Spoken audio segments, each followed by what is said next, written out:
దేవుడి పేరిట దేవుని దోచిరి, మతం పేరిట మంటలు లేపిరి, కులాల నడుమ కొండి పెడితిరి అనే గద్దరన పాట నిజమవుతుంది.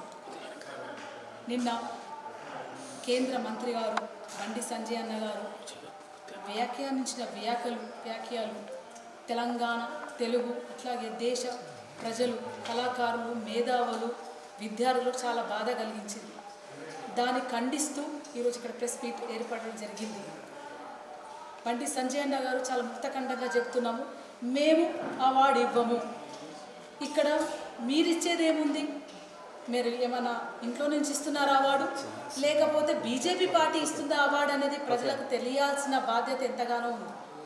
Is this award is from the central government are is from BJP party అనేది కన్ఫ్యూజన్ ప్రజలు క్రియేట్ చేశారు. అంటే ఒక పార్టీకి వత్తాసు కలిస్తే అవార్డు వచ్చేస్తుంది అన్నమాట ఈజీగా అనేది ప్రజలకు సంకేతం పంపిస్తున్నారు. అట్లాగే ఇక్కడ అవమానము గద్దరనకు ఒక్కరికే జరగలేదండి. తెలంగాణ ఉద్యమాల్లో పాల్గొన్న ప్రతి ఒక్కరికి అవమానం జరిగింది. గద్దరను అవమానిస్తున్నారంటే తెలంగాణ ప్రజలు అవమానిస్తున్నారు. గద్దరను అవమానిస్తున్నారంటే అట్టడుగున దళిత పీడిత ప్రజలు, మైనారిటీలు, ఎస్సీ ఎస్టీలు, బీసీలను అవమానిస్తున్నారు. గద్దరను అవమానిస్తున్నారంటే విద్యార్థులను అవమానిస్తున్నారు, కళాకారులు అవమానిస్తున్నారు. ఈ అవమానాన్ని ప్రజలు సహించరు. ఈ అవమానాన్ని ఖచ్చితంగా తిరుగుబాటు చేస్తారని ఈ వేదిక మీద నుంచి తెలియజేసుకుంటున్నాం. అట్లాగే బండి సంజయ్ అన్న గారు ఇంకో మాట, చంపిండు. గద్దరన్నకు ఆయన మీద అటాక్ జరిగినప్పుడు ఒక సెల్ఫ్ డిఫెన్స్ కోసము పిస్తల్ లైసెన్స్ వచ్చినప్పుడు కూడా దాన్ని తన కోసమే పట్టుకున్నారు, కానీ ఎవరిని చంపలేదు. మరి చంపిండు అని చాలా స్పష్టంగా చెప్పినప్పుడు ఆ డీటెయిల్స్ అన్నీ ప్రజలకు చెప్పాల్సిందిగా, ప్రూఫ్లను ప్రజలకు చెప్పాల్సిందిగా, పెట్టాల్సిందిగా కోరుతున్నాం. అట్లాగే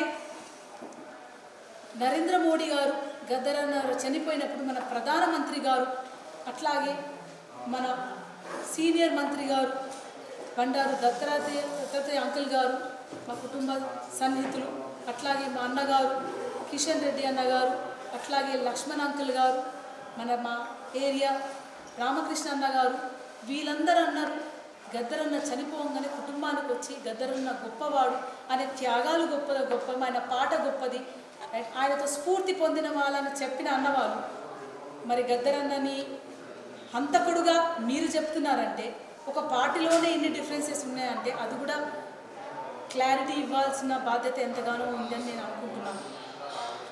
గద్దరన్న అవార్డులు కొత్త ఏమీ కాదు. గద్దరన్న బతుకున్నప్పుడే చాలా అవార్డులు ఆయనకు వచ్చాయి. గద్దరన్న బతుకున్నప్పుడే ఎన్నో పెద్ద స్థానాలు ఆయన కోసం వచ్చాయి. గద్దరన్న బతుకున్నప్పుడే ఎన్నో ఆయనకు వచ్చినా కానీ మా కళ్ళ ముందు ఆయన తిరస్కరించారు. ఇది యావత్ భారతదేశ ప్రజలకందరికీ తెలుసు.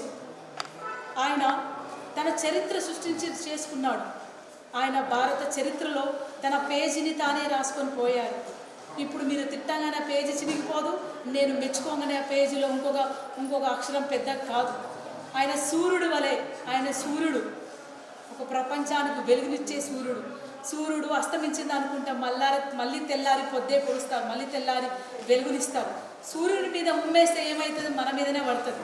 సో అది తెలుసుకోవాల్సిన బాధ్యత ఎంతగానో ఉంది.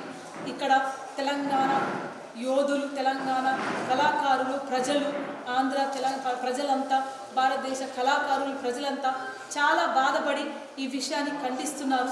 నేను కూడా ఖచ్చితంగా ఈ విషయాన్ని ఖండిస్తున్నాను. ఏమని అడుగుతారా?